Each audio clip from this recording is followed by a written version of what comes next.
A very good morning students. Students, last classes में हमने detail में रीड किया about the animal kingdom which was a very important topic in zoology of your 11th standard. आज हम एक नया unit start करने वाले हैं स्टूडेंट्स, जिसे कहते हैं सेल बायोलॉजी. इसमें हम एनसीईआरटी के 2 चैप्टर्स कवर करेंगे, chapter number 8 and chapter number 10.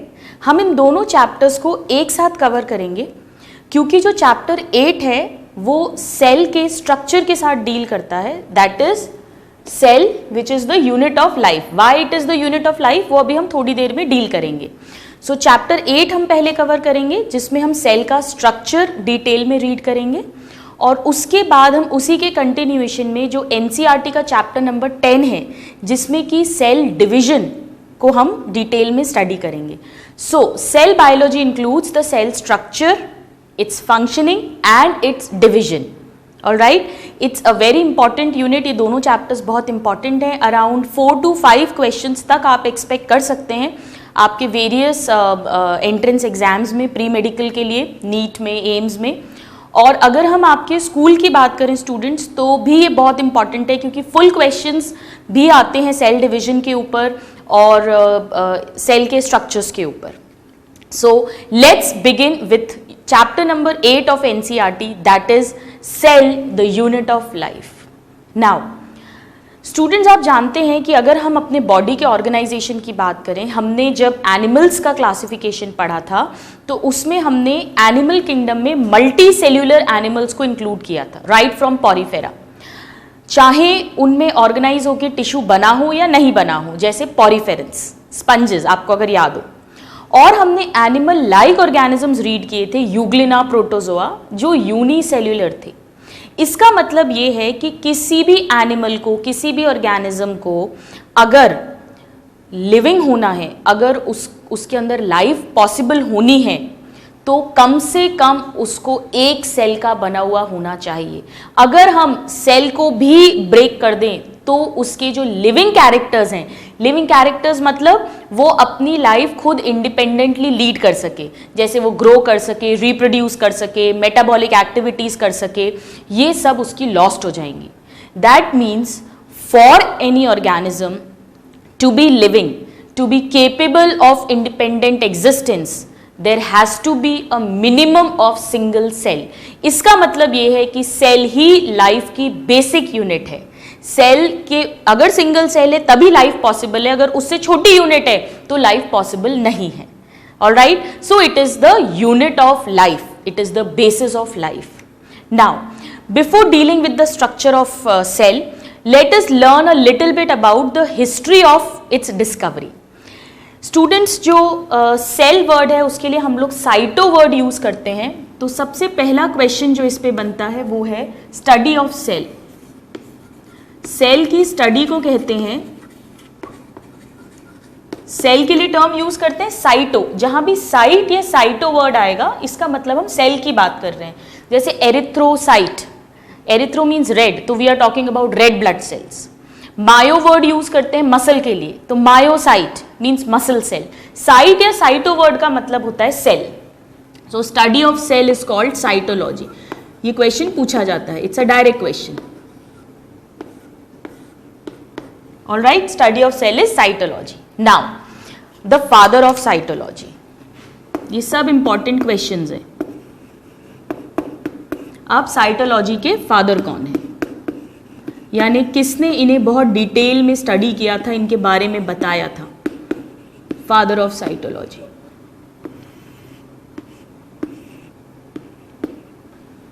Students, एक साइंटिस्ट हुए रॉबर्ट हुक. इन्होंने क्या किया, एक ट्री था, एक पेड़ था, स्पेनिश ओक पेड़, उसकी जो छाल थी, बार्क या कॉक, उसको स्टडी किया. उस टाइम पे माइक्रोस्कोप का इन्वेंशन नहीं हुआ था, तो उन्होंने जब उसको स्टडी किया तो उन्हें कुछ ऐसे स्ट्रक्चर्स दिखे, जैसे कि हनीकूम्ब, जैसे जो मधुमक्खी का छत्ता होता है, इस तरह से उन्हें स्ट्रक्चर्स दिखे उसमें. और अंदर से ये खोखले थे, खाली थे. तो उन्होंने इस स्ट्रक्चर को, एक एक कंपार्टमेंट को नाम दिया सेल. और उन्होंने ही सबसे पहले सेल को डिस्कवर किया। तो आइए पहले हम ये लिख लेते हैं कि who is the father of cytology? Robert Hooke. It should be learn by heart, Robert Hooke. अब रॉबर्ट हुक ने क्या क्या किया? He discovered cell. पहला क्वेश्चन जो पूछा जाता है, ही डिस्कवर्ड सेल। लेकिन इन्होंने जो सेल डिस्कवर किया वो एक डेड सेल था, it was not a living cell. Actually वो जो ये देख रहे थे कंपार्टमेंट्स, इसके अंदर का जो मटेरियल है, जो साइटोप्लाज्म है, न्यूक्लियस है, सेल मेम्ब्रेन है, ये सब तो डाई आउट हो चुकी थी। और वो जो ये कंपार्टमेंट के बीच में ये जो डिविजन्स देख रहे थे, ये एक्चुअली सेल वॉल थी, which is a dead structure. So he discovered cell but it was a dead cell. This is important, it was a dead cell. किसका सेल था ये? Of cork of Spanish oak tree. Spanish oak tree की छाल या cork के dead cell को उन्होंने discover किया था। इस पे दो तरह से क्वेश्चन आता है, या तो पूछेंगे कि सेल किसने डिस्कवर किया, लिविंग या डेड करके नहीं पूछ रहे, जनरल सेल किसने डिस्कवर किया? रॉबर्ट हुक ने। या पहला डेड सेल किसने डिस्कवर किया? तो भी Robert hook will be the answer. Okay, इन्होंने ही टर्म दिया था सेल, क्योंकि लैटिन लैंग्वेज में सेल्यूला या सेला का मतलब होता है हॉलो स्पेस, खाली जगह। ऐसी इनको खाली जगह दिखी थी अंदर, तो इन्होंने ही उसको टर्म दिया था सेल्यूला या प्लूरल सेल्यूले, जिसे बाद में मॉडिफाई करके सेल कहा गया। So the next point is that he coined term cell. Actually इन्होंने जो टर्म दिया था वो सेल्यूला था। लैटिन में इसका मतलब होता है हॉलो कंपार्टमेंट्स और स्पेसेस, और ये उन्होंने अपनी बुक में दिया था, इन हिज बुक माइक्रोग्राफिया। ये दोनों क्वेश्चंस पूछते हैं, इनकी बुक का नाम भी पूछा जाता है। Alright, so book was Micrographia and he gave the term cell. He discovered the first cell which was a dead cell and he coined the term cell in his book Micrographia and he is known as the father of cytology, Robert Hooke. इसके बाद around 70-80 years के बाद में microscope का invention हो गया। Microscope आप जानते हैं, इससे हम माइन्यूटेस्ट चीज़ें जिन्हें हम अपनी नॉर्मल आइज से, नेकेड आइज से नहीं देख सकते हैं, उन्हें हम देख पाते हैं। तो माइक्रोस्कोप का इन्वेंशन जिन साइंटिस्ट ने किया था उन्हें ही कहते हैं father of microscopy, because he invented microscope. Any idea? आपने पढ़ा होगा ये प्रीवियस क्लासेस में, that microscope was invented by Anton van Leeuwenhoek. So, who is father of microscopy? A.V. Leeuwenhoek. He is the father. A.V. Leeuwenhoek ने क्योंकि microscope discover कर लिया था, तो इन्होंने बहुत सारे इन्वेंट किया था माइक्रोस्कोप, तो इन्होंने बहुत सारे लिविंग सेल्स को डिस्कवर किया। इन्होंने बैक्टीरिया देखा, प्रोटोजोआ देखा, यूग्लिना देखा, इन्होंने ह्यूमन का स्पर्म सबसे पहले देखा था। हमारे जो आरबीसीज होते हैं वो ल्यूवेनहुक ने ही डिस्कवर किए थे। सो इन्होंने क्या किया, इनका क्या कंट्रीब्यूशन है, that he discovered first living cell. This is important. अगर क्वेश्चन लिविंग सेल करके आएगा तो हमारा आंसर होगा ल्यूवेनहुक की डिस्कवरी। अगर डेड सेल आएगा रॉबर्ट हुक, और अगर जनरल सेल आएगा तो भी Robert Hooke. So he discovered the first living cell, और उन्होंने बहुत सारे लिविंग सेल्स डिस्कवर किए थे, जैसे ही डिस्कवर्ड, इन्होंने बैक्टीरिया देखा। ये क्वेश्चन पूछते हैं students. Yeast which is a unicellular fungi. He discovered protozoa, ये सब यूनिसेल्यूलर है। Sperm which is the male gamete. RBC that is the red blood cell, etcetera. So he discovered various unicellular cells और organisms. अब ये सब बात है student 1700s की, लेकिन अभी तक कोई भी ये एस्टैब्लिश नहीं कर पाया था कि सेल ही वो बेसिक यूनिट है जिससे कि लाइफ स्टार्ट होती है। ये जो थ्योरी है कि cell is the basic unit of life, ये दो साइंटिस्ट ने मिलकर प्रपोज की थी। इन दोनों साइंटिस्ट के नाम हैं, ये हमें अच्छे से लर्न होना चाहिए। दो साइंटिस्ट हैं। आइए पहले हम बात करते हैं कि सेल थ्योरी क्या है। सेल थ्योरी ये कहती है कि जितने भी लिविंग ऑर्गेनिजम्स हैं वो या तो सेल के बने हैं जैसे यूनिसेल्यूलर, या सेल एंड इट्स प्रोडक्ट्स, मतलब सेल से टिश्यू, टिश्यू से ऑर्गन, ऑर्गन से organ system. So what is cell theory? It states that all living organisms are composed of cells and their products. That means tissue, organ, organ system. This is the cell theory.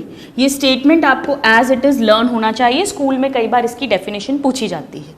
ये जो cell theory है ये दो scientist ने मिलकर propose की थी, Schleiden and श्वान। सो लेट अस राइट, किसने की थी? प्रपोज्ड बाय दो साइंटिस्ट हैं, एम श्लीडन। ये स्टूडेंट्स बोटानिस्ट थे, इन्होंने प्लांट्स में स्टडी कर रहे थे और वहाँ पर इन्होंने ये कंक्लूजन निकाला था कि मिनिमम एक सेल चाहिए ही चाहिए तभी वो प्लांट लिविंग होगा। So he was a German botanist और इन्होंने 1838 में अपनी स्टडीज़ को बताया था। और दूसरे जो साइंटिस्ट हैं वो हैं, एक हैं श्लीडन एंड अनदर इज श्वान। श्वान जो थे स्टूडेंट्स, ये इंग्लैंड के साइंटिस्ट थे और ये जोलॉजिस्ट थे। सेम टाइम पर ये एनिमल्स में ये स्टडीज कंडक्ट कर रहे थे और इन्होंने भी ये कंक्लूजन निकाला था कि एक एनिमल को लिविंग होने के लिए कम से कम एक सेल का बना होना चाहिए। So he was from England, he was a zoologist. ये इंपॉर्टेंट है सब पॉइंट्स। और इन्होंने अपना कंक्लूजन स्टडीज पब्लिश की थी 1839 में। Alright, so this is very important that it was proposed by Schleiden and श्वान। सेल थ्योरी किसने प्रपोज की थी? श्लीडन एंड श्वान ने 1838 एंड 39 में। One was a botanist and one was a zoologist. And what is cell theory? That all living organisms are composed of cells and their products. That means cell is the basic structural and functional unit of life. Alright? लेकिन students अभी तक भी इनको ये नहीं पता था कि नए सेल्स कैसे बनते हैं, ये नहीं पता था। आज हम जो इतना easily cell division, mitosis, meiosis, इन सब की बात करते हैं, इन सब की तब भनक भी नहीं थी। उन्हें नहीं पता था कि एक नया सेल कैसे बनता है। ये जो डिस्कवरी की, ये जो थ्योरी प्रपोज करी थी, ये इसके कुछ सालों बाद प्रपोज हुई थी। इसे कहते हैं सेल लीनिएज थ्योरी। लीनिएज मतलब पीढ़ी दर पीढ़ी सेल कैसे आगे बढ़ रहा है, यानी सेल का डिवीजन कैसे हो रहा है, नए सेल का फॉर्मेशन कैसे हो रहा है। क्या स्टेट होती है ये थ्योरी ये कहती है, पहले तो इसको किसने प्रपोज किया आइए वो लिख लेते हैं हम। दिस वॉज प्रपोज्ड बाय, ये सब नाम आपको अच्छे से रटे होने चाहिए, इन पे डायरेक्ट क्वेश्चंस आते हैं। रुडोल्फ वर्चोव। रुडोल्फ वर्चोव नाम के एक साइंटिस्ट हुए हैं जिन्होंने 1855 में ये थ्योरी प्रपोज की थी और इन्होंने ये बताया था स्टूडेंट्स कि जो नए सेल्स हैं वो पुराने सेल्स से ही अराइज होते हैं, उनके डिवीजन से। So what does it state? That new cells arise from pre existing sales. जो ऑलरेडी एग्जिस्टिंग सेल्स हैं उन्हीं में डिवीजन से नए सेल्स बनते हैं।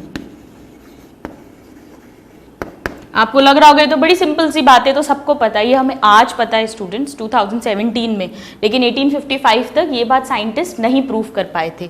So new cells arise from pre existing sales, और उन्होंने इसका जो स्टेटमेंट लिखा था जिसपे क्वेश्चन पूछा जाता है वो था ओमनिस सेल्यूला ई सेल्यूला।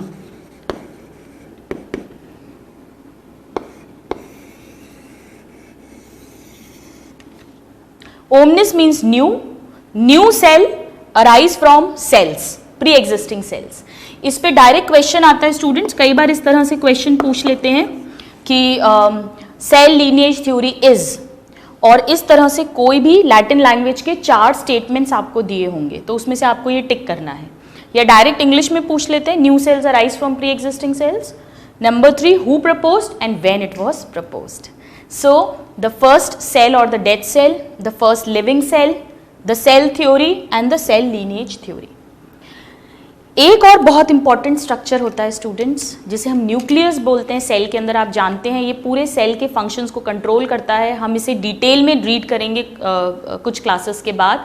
ये डायरेक्टर ऑफ द सेल है, यही कंट्रोल करता है। जैसे एक मूवी बनाते हैं, उसमें एक्टर है, एक्ट्रेसेस हैं, सब म्यूजिशियंस हैं, लिरिसिस्ट हैं, लेकिन जो डायरेक्टर है वही कंट्रोल करता है उस मूवी को कि किससे कैसे क्या काम कराना है। ऐसे ही न्यूक्लियस जो है वो डायरेक्टर ऑफ द सेल होता है, और उसे डिस्कवर किया था रॉबर्ट ब्राउन ने, रॉबर्ट हुक नहीं, रॉबर्ट ब्राउन ने 1832 में। ये भी डायरेक्ट क्वेश्चन है जो कई बार पूछा गया है, तो आइए हम यहाँ लिख लेते हैं। This is also important. Robert brown, Robert Brown discovered,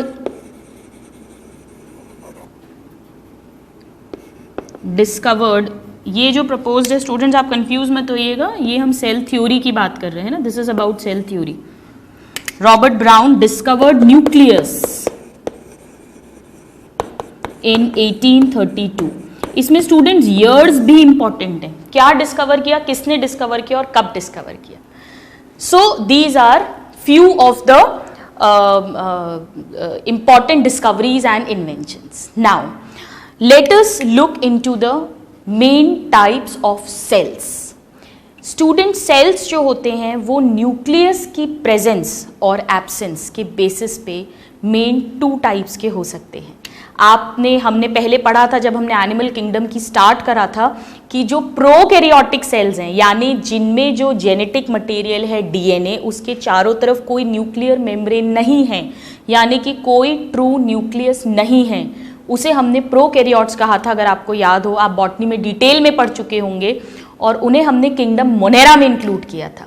जबकि ऐसे सेल्स जिनका डीएनए के चारों तरफ एक न्यूक्लियर मेम्ब्रेन है, यानी इनमें ट्रू प्रॉपर न्यूक्लियस प्रेजेंट है, उस सेल को हमने कहा था यूकैरियोटिक सेल, और इन्हें हमने इंक्लूड किया था kingdom protista, fungi, plantae, animalia में। Alright, so let us write that on the same basis there are 2 kinds of cells on basis of presence or absence of nuclear membrane. Nuclear membrane अगर है तो eukaryotic, और अगर नहीं है तो prokaryotic. Alright, so now what are the 2 kinds of cells? Let us write. पहला है prokaryote, prokaryotic cell. Prokaryotic cell का मतलब इसमें जो डीएनए है उसके चारों तरफ कोई भी न्यूक्लियर मेम्ब्रेन नहीं है, नो न्यूक्लियर मेम्ब्रेन। किसके अराउंड? Around DNA. मतलब इसका जो डीएनए है वो किस में पड़ा हुआ है? साइटोप्लाज्म में। So DNA lies naked in cytoplasm. इसने कपड़े नहीं पहन रखे हैं, न्यूक्लियर मेम्ब्रेन एक कवरिंग की तरह काम कर रहा है, वो नहीं है। So it lies naked in the cytoplasm.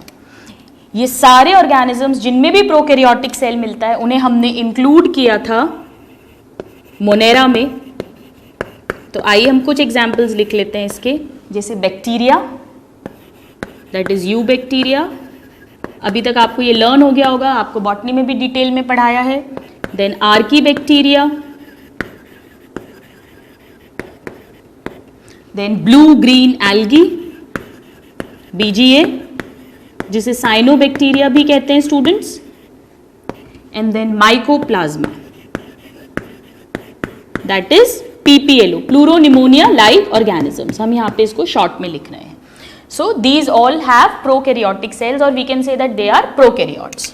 Now, which is the second type? The second type is eukaryotic cell.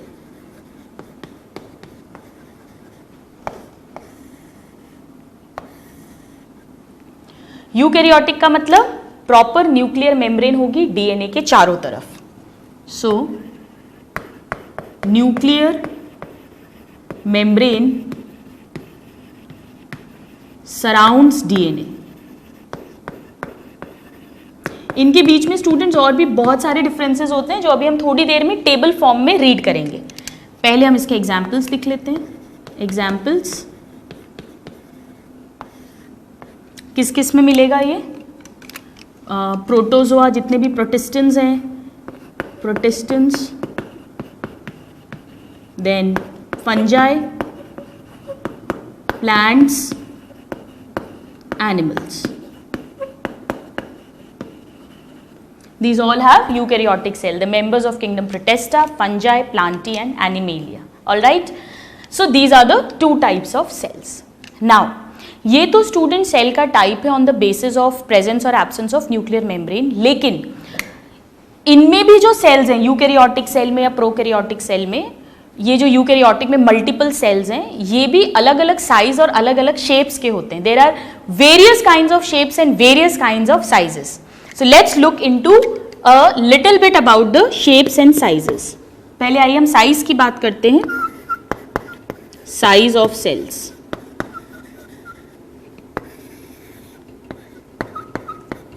इसमें स्टूडेंट्स हमें कुछ बेसिक पॉइंट्स याद रखने हैं. जैसे जो प्रोकैरियोटिक सेल है वो कम डेवलप्ड है, वो बहुत छोटा होता है, आप जानते हैं. तो इसका जो एवरेज साइज होता है वो करीब 0.2 से 2.5 माइक्रोन तक होता है. इतना छोटा होता है, नॉर्मल आई से हम देख ही नहीं सकते हैं.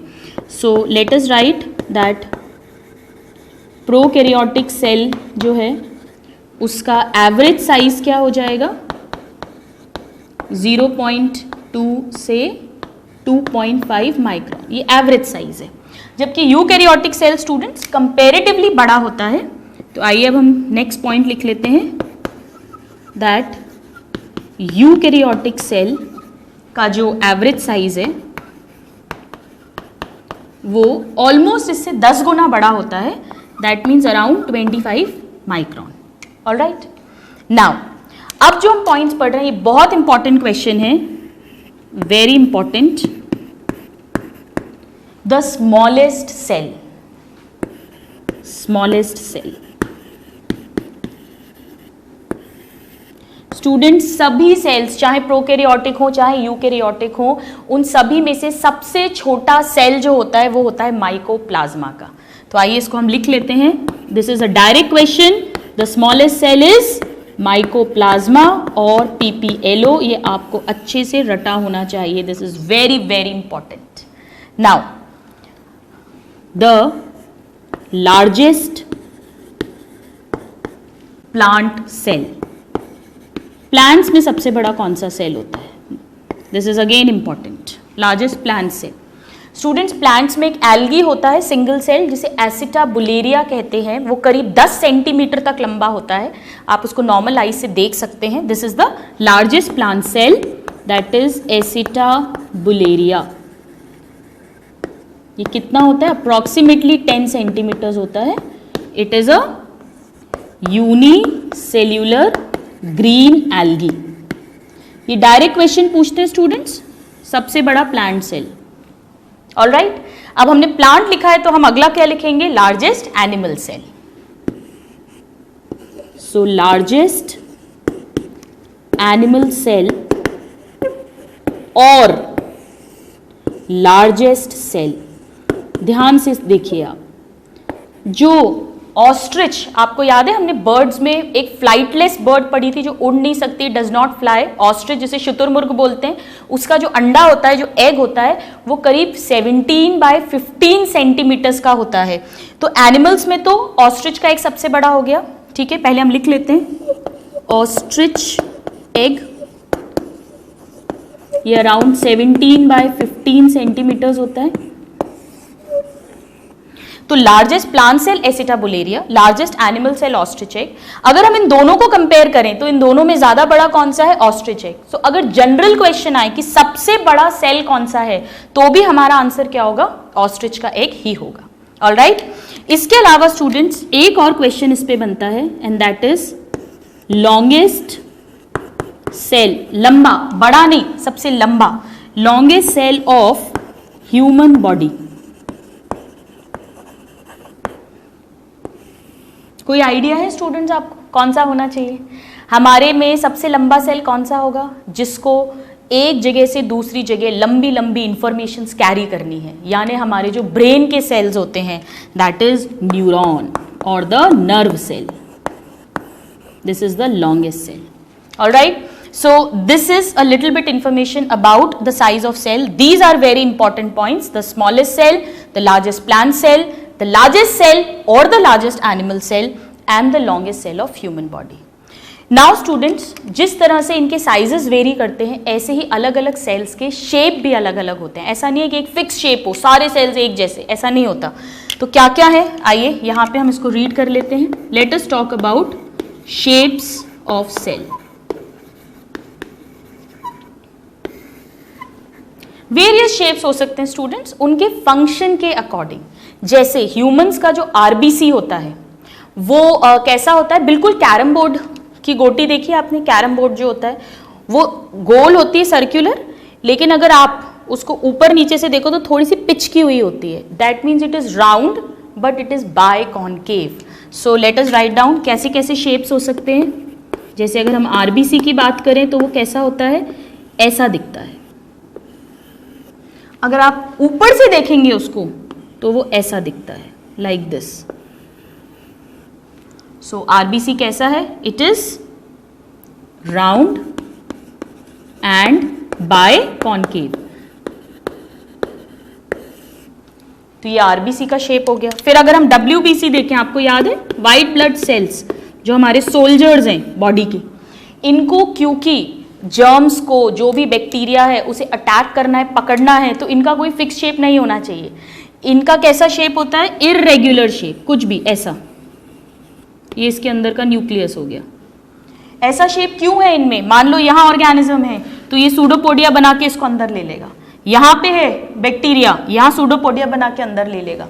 सो it is irregular shaped, irregular, क्योंकि इसको क्या करना है? फैगोसाइटोसिस करना है। सो इट इज इररेगुलर। फिर स्टूडेंट्स, अगर हम अपने बॉडी का सबसे लंबा सेल देखें, जो अभी अभी हमने डिस्कस किया है, न्यूरॉन, लॉन्गेस्ट सेल, इसको लंबा होना है और इसको एक जगह से दूसरी जगह इंफॉर्मेशन लेकर जाना है, तो इसको लॉन्ग भी होना चाहिए और इसमें बहुत सारी ब्रांचेस निकलनी चाहिए ताकि ये सब तरफ इंफॉर्मेशन को डिस्पेंस कर सके। तो कुछ इस तरह से न्यूरॉन रहता है हमारा।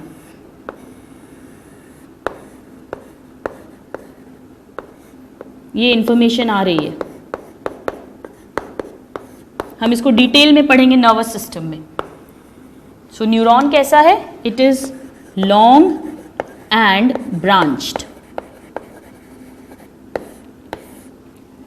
ऑलराइट, और अगर हम हमारे स्पर्म की बात करें, ह्यूमन स्पर्म, तो स्पर्म जो है इसे मोटाइल होना चाहिए क्योंकि ये ट्रैवल कर कर फीमेल की बॉडी के अंदर जाएगा और वहाँ एग के साथ फर्टिलाइज करेगा, यानी इसके पास मोटिलिटी के लिए एक स्ट्रक्चर होना चाहिए। तो इनके पास एक पूंछ होती है, टेल, जो एक्चुअली एक फ्लैजिला है, इसके थ्रू ये मूव करके और ह्यूमन फीमेल बॉडी के अंदर एंटर करते हैं। तो कुछ इस तरह से स्पर्म होता है। So this is, it has motile tail. तो ऐसे अगर आप देखें, ये तो हमने एक 4 सेल्स बनाए, ऐसे कई तरीके के, कई शेप्स के सेल होते हैं। They may be round, they may be irregular, they may be long and branch. There are various kind of cells. कुछ कॉलम जैसे होते हैं, सिलेंड्रिकल, कुछ स्क्वायर की तरह होते हैं, कुछ राउंड होते हैं। So this is a little bit about the sizes and the shape of cell. आप इसको नोट करें स्टूडेंट्स। फिर हम स्टार्ट करेंगे सबसे पहले प्रोकैरियोटिक सेल, एक टिपिकल प्रोकैरियोटिक सेल या बैक्टीरियल सेल कैसा दिखता है। उसके बाद हम पढ़ेंगे कि एक टिपिकल यूकैरियोटिक सेल कैसा दिखता है। So please note it down. So now students, let's look into the structure of a typical prokaryotic cell. इनमें वेरिएशंस हो सकते हैं, माइकोप्लाज्मा, पीपीएलओ, इन सब में कुछ कुछ अलग हो सकता है, जो आपको बॉटनी में डिटेल में पढ़ाएंगे जब आप मोनेरा किंगडम पढ़ेंगे। हम यहाँ एक टिपिकल सेल की बात कर रहे हैं, प्रोकैरियोट्स की। So now let us read about the structure of a typical prokaryotic cell. और एक्चुअली हम इसमें कौन सा वाला प्रोकैरियोट का स्ट्रक्चर देख रहे हैं? हम एक बैक्टीरिया का स्ट्रक्चर देख रहे हैं, bacterial cell. This is an important topic students, MCQs के हिसाब से भी, हालांकि इसको आप ऑलरेडी बहुत अच्छे से लर्न हो जाएगा जब आप इसे बॉटनी में पढ़ेंगे। आइए हम यहाँ पर इसका स्ट्रक्चर रीड करते हैं, कैसा होता है। देखिए, सबसे पहले तो इसमें हमें जो इसकी प्लाज्मा मेम्ब्रेन बनाएंगे, तो कैसी होती है इसकी प्लाज्मा मेम्ब्रेन? ये क्या स्ट्रक्चर्स हैं अभी हम रीड करेंगे।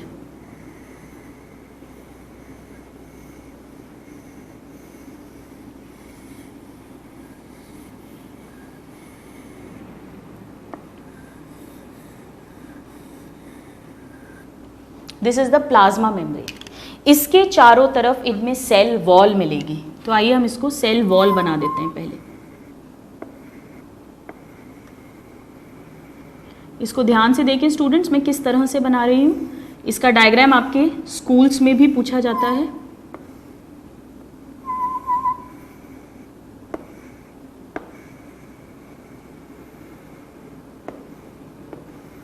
This is the cell wall.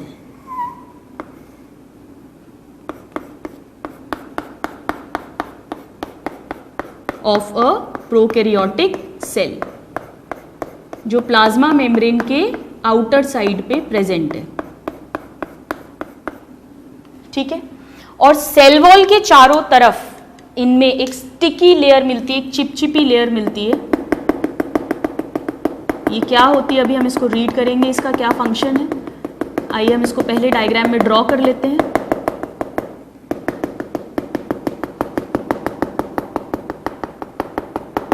This is the sticky or the slimy layer which is present outside the cell wall.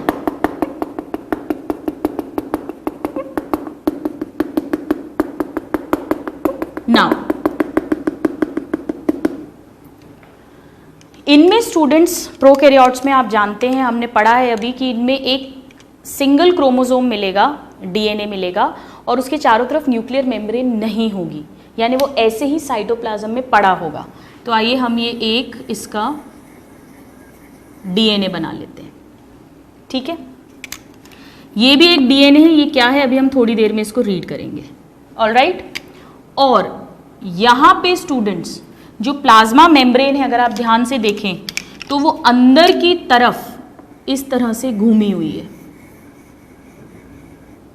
और कहीं कहीं पे प्लाज्मा मेम्ब्रेन बाहर की तरफ एक्सटेंडेड है। मैंने ये जो स्ट्रक्चर्स बनाए हैं, ठीक है, ये क्या है अभी हम थोड़ी देर में इसको पढ़ते हैं। ये इसमें राइबोसोम्स हैं, आपको पता होगा प्रोटीन सिंथेसिस के लिए राइबोसोम्स अटैच होते हैं। ये राइबोसोम्स हैं, ये सिंगल हैं और ये चेन में है एमआरएनए के ऊपर। फिर इनमें लोकोमोशन के लिए एक स्ट्रक्चर मिल सकता है जिसे कहते हैं स्टूडेंट्स फ्लैजिला या सीलिया।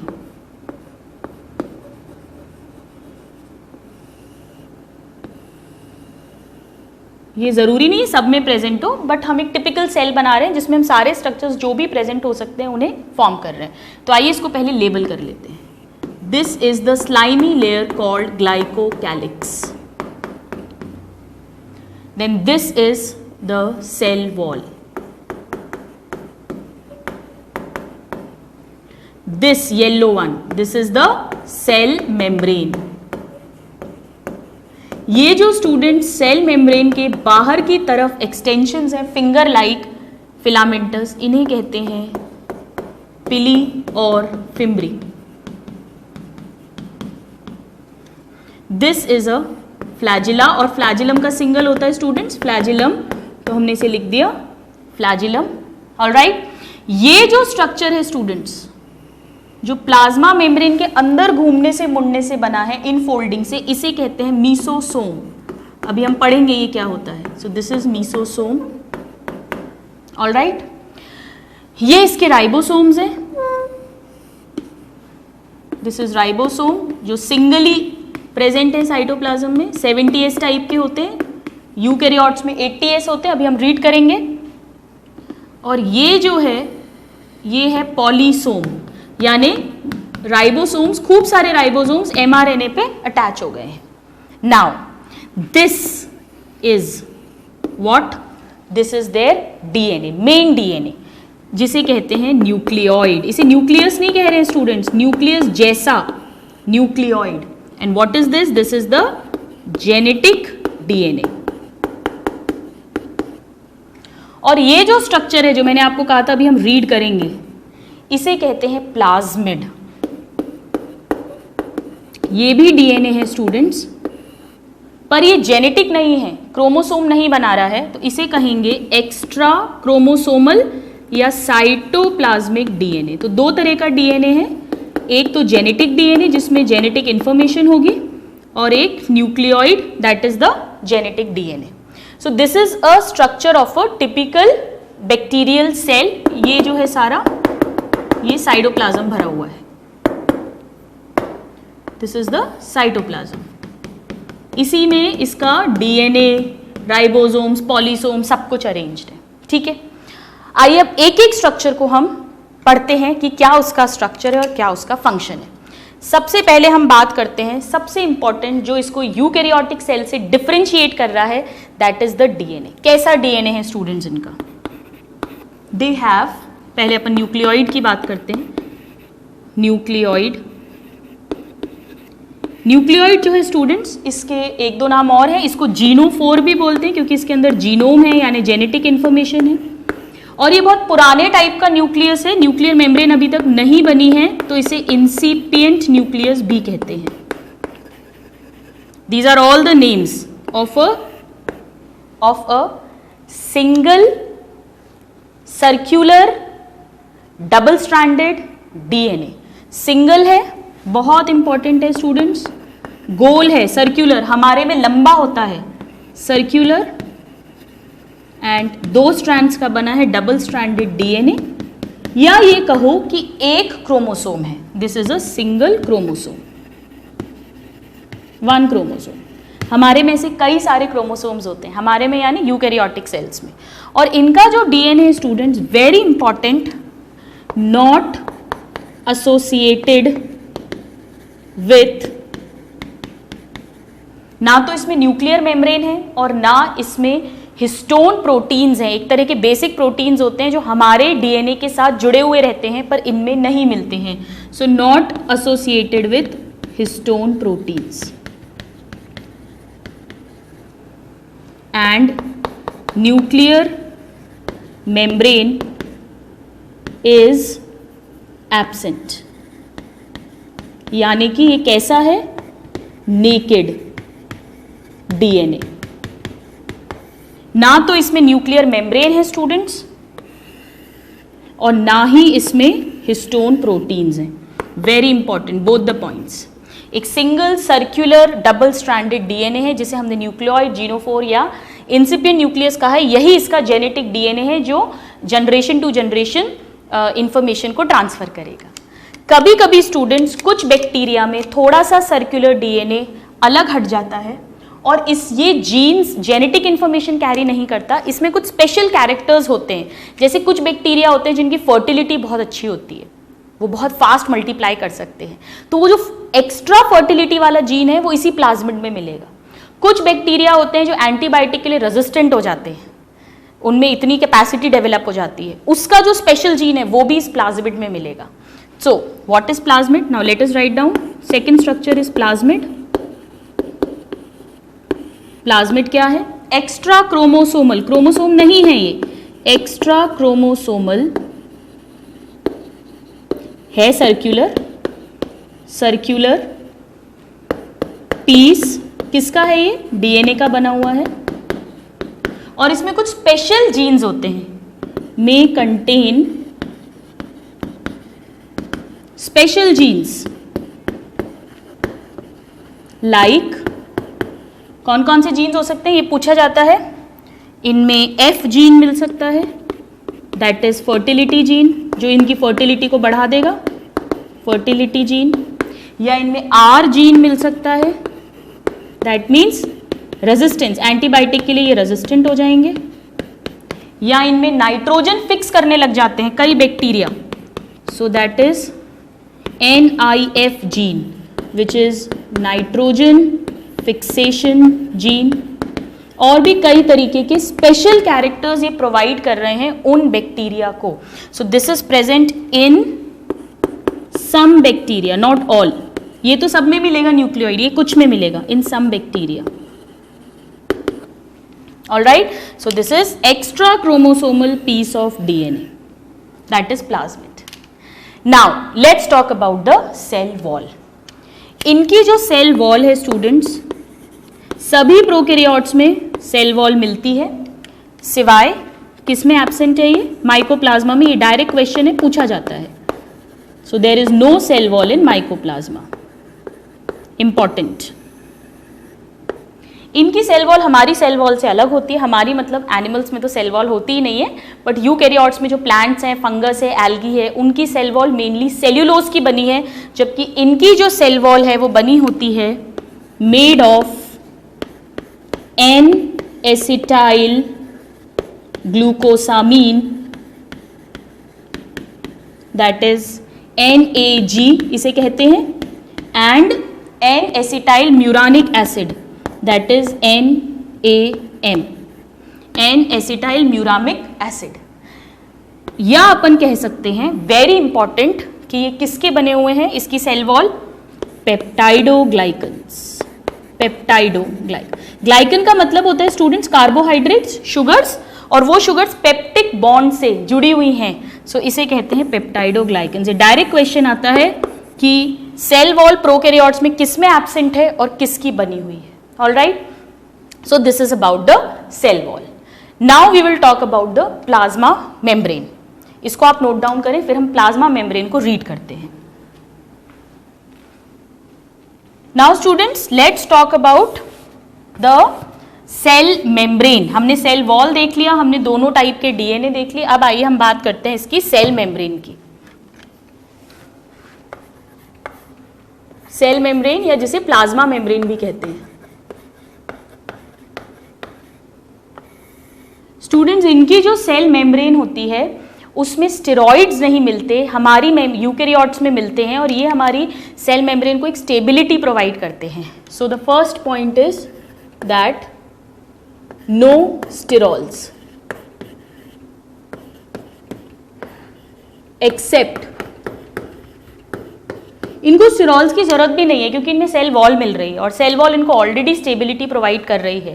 पर सेल वॉल किस में नहीं मिल रही, माइकोप्लाज्मा में। तो माइकोप्लाज्मा की सेल मेम्ब्रेन में क्या मिलना चाहिए, sterols. So no sterols except mycoplasma. इनकी सेल मेम्ब्रेन में स्टेरॉल्स मिलते हैं क्योंकि इनमें सेल वॉल एब्सेंट होती है। ऑल राइट, नाउ जो सेल मेम्ब्रेन है स्टूडेंट्स, अपन ने डायग्राम में बनाया है, वो अंदर की तरफ फोल्ड होती है, जिसे हमने मीसोसोम कहा था। तो आइए देखते हैं ये मीसोसोम क्या है। ये बहुत इंपॉर्टेंट है स्टूडेंट, इस पे MCQ भी आता है और इस पे शॉर्ट क्वेश्चन भी आ जाता है स्कूल में। What is mesosome? They are in foldings, अंदर की तरफ मुड़ी हुई in foldings of plasma membrane और सेल मेम्ब्रेन। Plasma membrane. चलिए अब इसके फंक्शंस देख लेते हैं हम। क्या फंक्शंस हैं इसके? फंक्शंस, ये डीएनए रेप्लिकेशन में हेल्प करती है, यानी जब डिवीजन होता है तो डीएनए की डबलिंग होती है। सो डीएनए रेप्लिकेशन, और जब डीएनए डुप्लीकेट होगा तो ये और किस में हेल्प करेगी? It helps in cell division. Plus इसमें स्टूडेंट्स कई सारे एंजाइम्स मिलते हैं जो एरोबिक रेस्पिरेशन के लिए इंपॉर्टेंट है, यानी शुगर का breakdown in the presence of oxygen. इसे हम डिटेल में पढ़ेंगे जब हम माइटोकॉन्ड्रिया पढ़ेंगे। सो एंजाइम्स ऑफ एरोबिक रेस्पिरेशन, ये तीनों ही पॉइंट्स इंपॉर्टेंट है स्टूडेंट्स, तीनों पॉइंट्स पे क्वेश्चन पूछा जाता है। प्रेजेंट और हमारे में यूकैरियोटिक सेल्स में ये जो एंजाइम्स हैं ये मेनली माइटोकॉन्ड्रिया के अंदर प्रेजेंट होते हैं। तो हम कह सकते हैं कि अगर हम इसकी फंक्शनिंग देखें तो ये बिल्कुल माइटोकॉन्ड्रिया की तरह हैं, इसीलिए इसे कहते हैं एनालॉगस। एनालॉगस मतलब जिनकी फंक्शन सेम है, so they are analogous to mitochondria, जो यूकैरियोटिक सेल्स में मिलता है, इसके एनालॉगस है। ये क्वेश्चन पूछा जाता है। Alright, so this is about the infolding of plasma membrane. लेकिन उस डायग्राम में हमने कुछ बाहर की तरफ भी प्लाज्मा मेम्ब्रेन के एक्सटेंशंस बनाए थे। आइए उनके बारे में रीड करते हैं। इन्हें कहते हैं पिली और फिम्ब्री। फिम्ब्री ये अंदर घुमा हुआ है, ये बाहर है। सो दे आर पतले पतले धागे जैसे हैं, यानी फिलामेंटस, और क्या है, एक्सटेंशंस हैं। They are filamentous extensions of plasma membrane,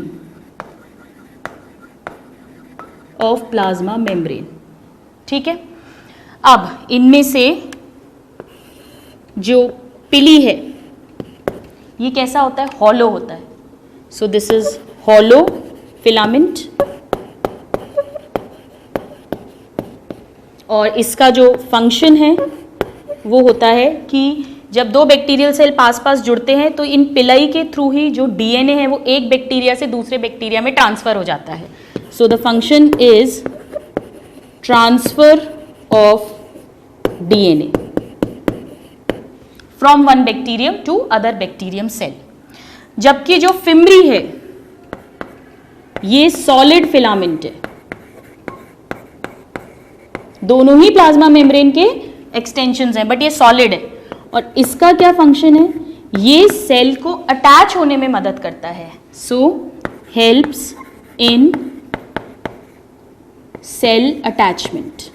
तो दोनों के ही काम अलग अलग है। All right, this is attachment of the cell and here it is transfer of the DNA. So these are the two filamentous structures of the plasma membrane. तो plasma membrane में हमने देखा no sterols, mesosome is present and pili and fimbriae are found. अब students इस structure में अगर आप गौर से देखें तो हमने दोनों डीएनए की बात की, प्लाज्मा मेम्ब्रेन, सेल वॉल, और सेल वॉल के चारों तरफ हमने एक स्लाइमी स्टिकी चिपचिपी लेयर बनाई थी जिसे हमने ग्लाइकोकैलिक्स कहा था। आइए देखते हैं इसका क्या रोल होता है। So now let's talk about glycocalyx. Glycocalyx जो है स्टूडेंट्स, ये कई सारी शुगर्स, कई सारी पॉलीसेक्राइड्स की बनी हुई एक चिपचिपी कोटिंग होती है। इसकी लोकेशन पूछते हैं, ये हमेशा सेल वॉल के चारों तरफ मिलती है, आउटर साइड में मिलती है। So what it is a slimy यानी स्टिकी चिपचिपी लेयर और कोट ऑफ पॉलीसेक्राइड्स। ये वर्ड बहुत इंपॉर्टेंट है स्टूडेंट्स, क्योंकि यूकैरियोटिक सेल में जो ग्लाइकोकैलिक्स मिलेगा वो ओलिगोसेक्राइड्स का बना हुआ होगा, ना कि पॉलीसेक्राइड्स का। So it is a slimy layer of polysaccharides. कहाँ प्रेजेंट है, present on outer side of cell wall. Cell wall के चारों तरफ ये प्रेजेंट होती है। ठीक है, अब इसका क्या काम है, क्यों प्रेजेंट है ये, इसका फंक्शन। इसका स्टूडेंट पहला फंक्शन ये है कि ये सेल का अटैचमेंट में हेल्प करती है, क्योंकि चिपचिपी है, स्टिकी है। So first function is cell attachment. Cell attachment. इसके अलावा स्टूडेंट्स जो सेल्स होते हैं उन्हें पहचाना भी जा सकता है, क्योंकि ये जो अरेंजमेंट है पॉलीसेक्राइड्स का, ये हर बैक्टीरियल सेल का डिफरेंट होता है, यूनिक होता है। So the second function is cell identification.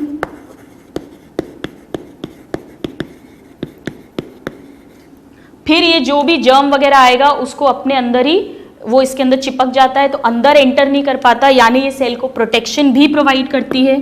So third function is cell protection.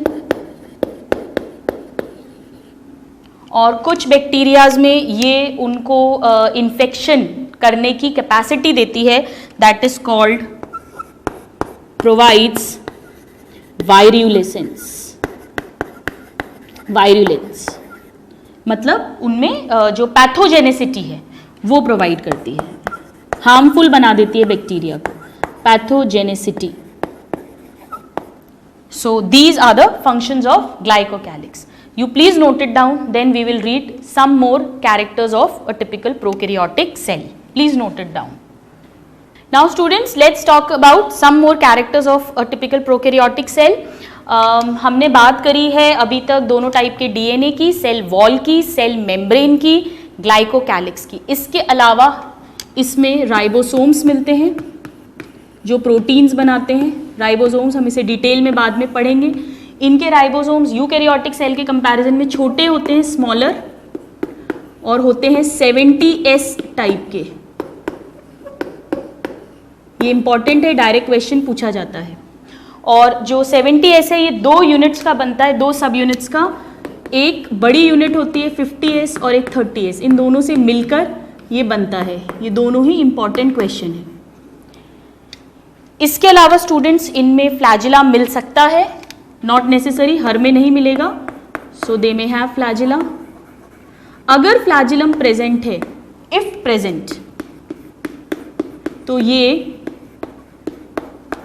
बनता है फ्लैजिलिन प्रोटीन का, जबकि यूकैरियोटिक सेल में टिब्यूलिन प्रोटीन का बना है. So composed of flagellin protein. This is important, ये क्वेश्चन पूछा जाता है. Flagellin protein. ऑलराइट. इसके अलावा स्टूडेंट्स इनमें जो डिवीजन होता है इन सेल्स में, वो मेनली होता है एमाइटोसिस से. सो let us write that multiply by amitosis. इनमें माइटोसिस या मियोसिस नहीं हो रहा.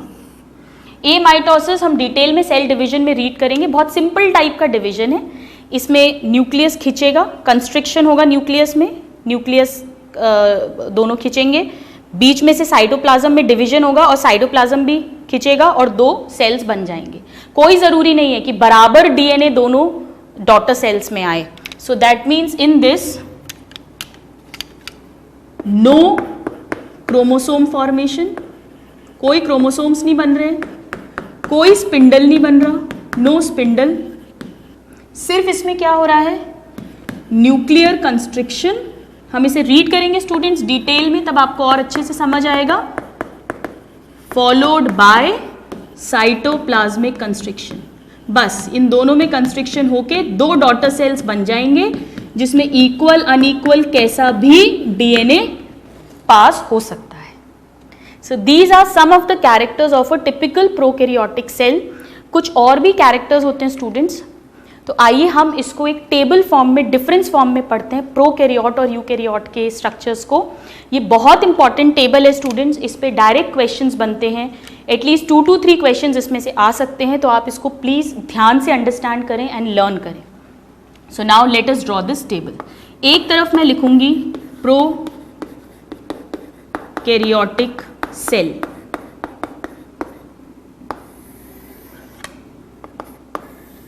और एक तरफ हम लिखेंगे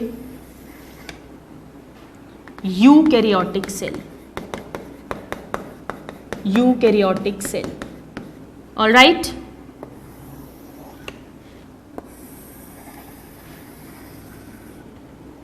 तो आइए पहला पॉइंट बहुत सिंपल है. प्रोकैरियोटिक सेल में न्यूक्लियर मेम्ब्रेन क्या होगी, absent. So nuclear membrane absent, और यहाँ पे nuclear membrane will be present. Next point, इसमें जो डीएनए है वो कैसा होगा, सिंगल सर्कुलर डीएनए. और यहाँ पे डीएनए कैसा होगा, बहुत सारा, मेनी लीनियर डीएनए और क्रोमोसोम्स. यही डीएनए से फिर क्रोमोसोम्स बनेंगे, पर ये लीनियर है स्टूडेंट्स. ऑलराइट. देन यहाँ पे मैं क्विकली कर रही हूँ क्योंकि हम ऑलरेडी डिटेल में पढ़ चुके हैं. इसके डीएनए जो है, डीएनए उसमें हिस्टोन नहीं मिलते, not associated with histone proteins. Histone proteins are absent. जबकि यहाँ पे हम लिखेंगे एसोसिएटेड विथ हिस्टोन प्रोटीन्स.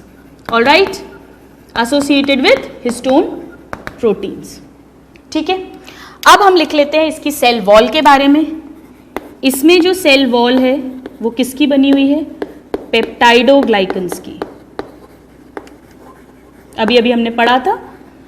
जबकि यहां पे जो सेल वॉल है it is composed of, mainly इसमें सेल्यूलोस मिलता है, काइटिन भी मिल सकता है जैसा फंगस में होता है, प्लस हेमीसेल्यूलोस, पेक्टिन, ये सब शुगर्स इसमें मिलती हैं, पेक्टिन एक्सेट्रा।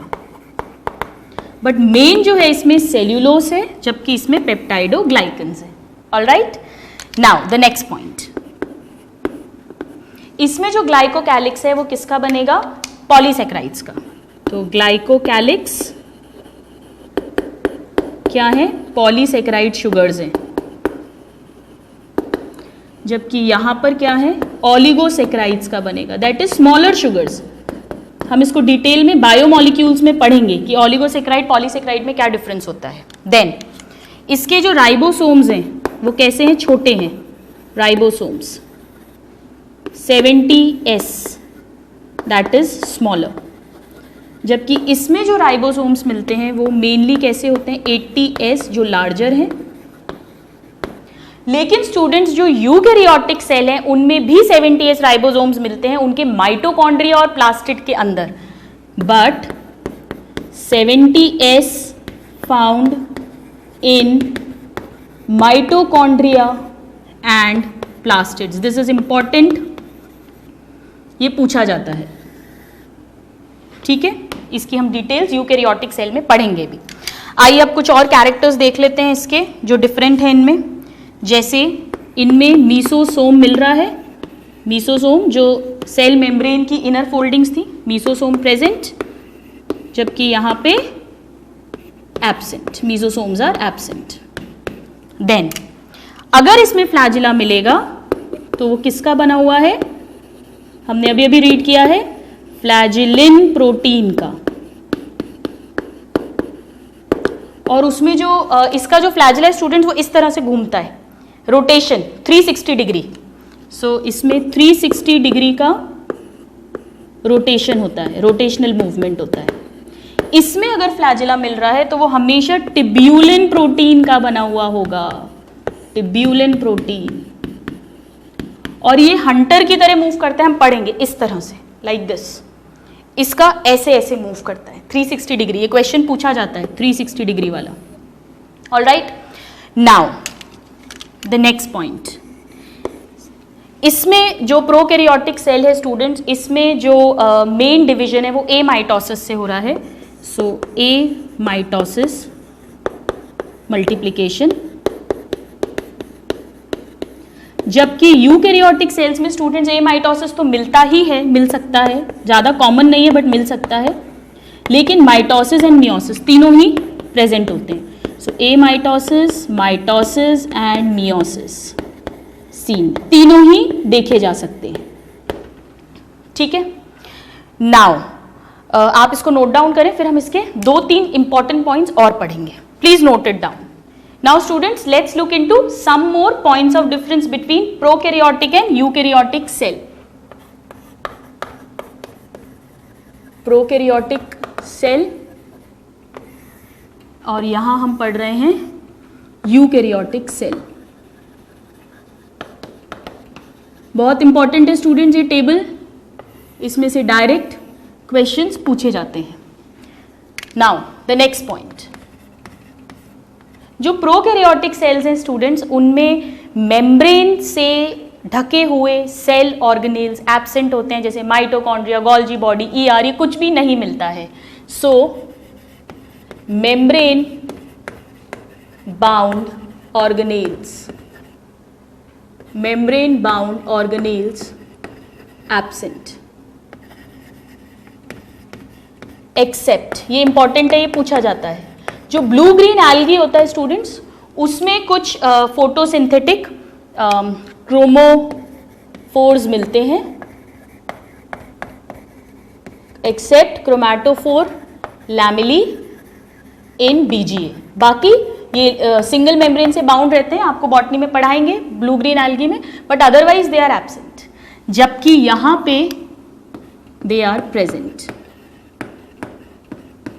और ये 3 तरह के हो सकते हैं। कैसे कैसे हो सकते हैं? नंबर 1, ये डबल मेम्ब्रेन से बाउंड हो सकते हैं, यानी उस ऑर्गेनेल के चारों तरफ 2 मेम्ब्रेन्स हैं, डबल मेम्ब्रेन। ठीक है, कैसे हो सकती है? डबल मेम्ब्रेन वाले कौन कौन से होते हैं? 2 होते हैं स्टूडेंट्स, बहुत important, that is mitochondria and plastid. इसके 2 एग्जाम्पल्स हैं जो हमें अच्छे से लर्न होने चाहिए, इनकी डिटेल्स हम नेक्स्ट क्लास में पढ़ेंगे। So mitochondria and plastids. Then second category, हो सकता है इनके चारों तरफ सिंगल मेम्ब्रेन मिले, so single membrane bound. Single membrane में स्टूडेंट्स ये क्या क्या हो सकते हैं? They can be ER, that is endoplasmic reticulum, Golgi body, हम इन्हें डिटेल में पढ़ेंगे एक एक ऑर्गेनेल को, then lysosomes, then micro bodies हो सकती हैं स्टूडेंट्स, हम पढ़ेंगे इनको डिटेल में। और फिर इनमें कुछ होते हैं जो जिनमें मेम्ब्रेन नहीं होती, that is membrane less organelles. ये सब आपको अभी से अच्छे से रट लेना है, लर्न कर लेना है, ये डायरेक्ट क्वेश्चंस हैं सारे एग्जाम्स के। इसमें 2 हैं, एक तो राइबोसोम, राइबोसोम तो यहाँ भी मिल रहा है इसलिए हमने लिखा है कि मेम्ब्रेन वाले नहीं मिलते, and centrosome. We will read about this later on. Alright, so this is the next important difference. Now और क्या डिफरेंसेस हैं इनमें स्टूडेंट्स? इनमें जो प्रोकैरियोट्स हैं उनमें जो नॉन लिविंग मैटर है, जिन्हें हम इंक्लूजन बॉडीज बोलते हैं, लिविंग नहीं है, साइटोप्लाज्म नहीं, प्लाज्मा मेम्ब्रेन नहीं, न्यूक्लियस नहीं, उन्हें हम कहते हैं इंक्लूजन बॉडीज। जो भी चीज स्टोर्ड है इसके अंदर, इंक्लूजन बॉडीज क्या क्या हो सकती हैं, ये इंपॉर्टेंट है। वॉल्यूटिन ग्रैन्यूल्स, छोटे छोटे ग्रैन्यूल्स होते हैं, किसके हैं ये? फॉस्फेट स्टोरेज के लिए, they are storage bodies, store करती हैं ये चीज़ों को स्टोरेज के लिए। So they can be volutin granules which will store phosphate, या प्रोटीन को अगर स्टोर कर रही हैं तो हम उन्हें कह देते हैं साइनोफाइसिन ग्रैन्यूल्स। ये सब मिलती हैं प्रोकैरियोट्स में। ये दोनों पे क्वेश्चन आता है students, what is cyanophycin granules? Protein storage, and what is volutin granule? Phosphate storage. इसी तरह से स्टूडेंट्स जो यूकैरियोट्स हैं उनमें जो स्टोरेज है वो होता है ड्यूटोप्लाज्म के फॉर्म में। ये क्या होता है हम इसे डिटेल में नेक्स्ट क्लास में रीड करेंगे। Deutoplasm, it means the non living, ये भी नॉन लिविंग पार्ट है, इंक्लूजन्स। ये तो सिर्फ स्टोरेज कर रहे हैं, यहां पे क्या क्या हो सकता है? यहाँ पे स्टोरेज बॉडीज हो सकती है, कुछ चीज स्टोर हो, स्टोरेज बॉडीज। कोई चीज ये फॉर्म कर रहे हैं, सेल बना रहा है, जैसे एंजाइम्स वगैरह, वो भी पड़ा रहता है साइटोप्लाज्म में। और कुछ प्रोडक्ट्स जो ये एक्सक्रीट आउट करते हैं, गम्स, रेजिन्स, वो भी इस साइटोप्लाज्म के अंदर प्रेजेंट है, non living part. So this is another difference. फिर और क्या डिफरेंस होता है स्टूडेंट्स? इनमें साइटोप्लाज्म का मूवमेंट नहीं होता, that is cyclosis is absent, there is no cytoplasmic streaming, जबकि यहाँ पे साइक्लोसिस मिलता है, cyclosis is present. Then next difference की अगर हम बात करें तो जो प्रोकैरियोट्स हैं स्टूडेंट्स, इनमें ट्रू वैक्यूल्स नहीं मिलते। स्टूडेंट, वैक्यूल एक ऐसा स्ट्रक्चर, एक थैली जैसा आप समझ लीजिए जिसमें कोई भी चीज स्टोर होती है, तो यहां पे कोई भी ट्रू वैक्यूल नहीं है, नो ट्रू वैक्यूल्स। हाँ, ब्लू ग्रीन एल्गी में कुछ वैक्यूल मिलते हैं जिनमें गैस भरी होती है, तो हम यहां लिख देते हैं एक्सेप्ट गैस वैक्यूल। लेकिन ये जो गैस वैक्यूल है इसे हम ट्रू वैक्यूल नहीं कहते हैं, इसे हम फॉल्स वैक्यूल ही मानते हैं। तो ट्रू वैक्यूल टोटली एब्सेंट होता है, जबकि यहाँ पे ट्रू वैक्यूल मिलता है जिसे हम सैप वैक्यूल कहते हैं। हम इसे डिटेल में रीड करेंगे, ये प्लांट सेल में मिलता है। So there is a true sap vacuole, plus इसमें फूड वैक्यूल्स मिल सकते हैं, कॉन्ट्रेक्टाइल वैक्यूल मिल सकते हैं। फूड वैक्यूल स्टूडेंट्स आपको याद हो, अमीबा, प्रोटोजोआ, इनमें मिलते हैं पॉरीफेरा, जिनके अंदर वो अपना खाना स्टोर करके डाइजेस्ट करता है। और इनमें कॉन्ट्रेक्टाइल वेक्यूल मिल सकते हैं एनिमल्स के अंदर। आपको याद है हमने यूग्लिना प्रोटोजोआ में पढ़ा था, जो वाटर का बैलेंस करता है। So contractile vacuoles, these all may be present. All right, so these are some of the important differences, students, between prokaryotic cell and eukaryotic cell. This table is very very important. इस पे direct tabulated form में भी question आता है और इस पे MCQs भी आते हैं। तो इस क्लास में स्टूडेंट्स हमने रीड किया about the discoverers of dead cell, living cell, nucleus. We read about cell theory, cell lineage theory. फिर हमने प्रोकैरियोट और यूकैरियोटिक सेल को डिटेल में स्टडी किया, उनके डिफरेंस पढ़े और स्ट्रक्चर पढ़ा एक टिपिकल प्रोकैरियोटिक सेल का। नेक्स्ट क्लास में स्टूडेंट्स हम इस चैप्टर को आगे बढ़ाएंगे और हम रीड करेंगे अबाउट यूकैरियोटिक सेल का structure and function. So please learn this table very nicely, and till the next class, happy learning and have a good day. Thank you.